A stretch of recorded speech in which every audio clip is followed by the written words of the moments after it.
Beautiful learners, কেমন আছো তোমরা?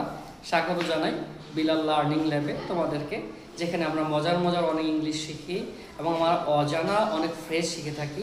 ঠিক তেমনই কতগুলো আমরা অ্যাডভান্স ফ্রেজ আজকে শিখবো, যেগুলো আমাদের স্পিকিংয়ে অনেক সহায়তা করবে। দেখি আমরা আজকে কী কী শিখবো। প্রথমে বলে নিচ্ছি অ্যাডভান্স ফ্রেজ। আমরা বলতে পারি I will pay for this, এটার জন্য আমি পরিশোধ করব, অথবা এটা আমি পরিশোধ করব। এটা আমরা সংক্ষেপে বলতে পারি it's on me, it's on me. I don't know, we can say it beats me. I don't believe it, we can say I am not buying it.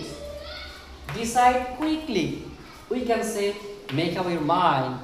Please make up your mind very quickly.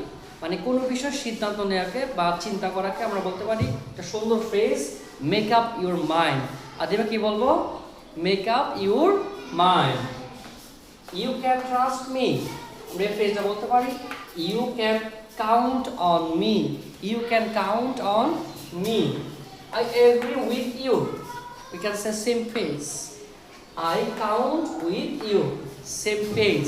তার মানে নতুন যে ফ্রেজগুলো আমরা বলতে পারি, আমাদের প্রচলিত এই সেন্টেন্সগুলোর পরিবর্তে যে ফ্রেজগুলো আমরা বলতে পারি it's on me, it beats me, I am not buying it, make up your mind, you count on me, same page. এরকম আরও মজার এবং অ্যাডভান্স ফ্রেজ জানার জন্য আমার সাথেই থাকো। ধন্যবাদ।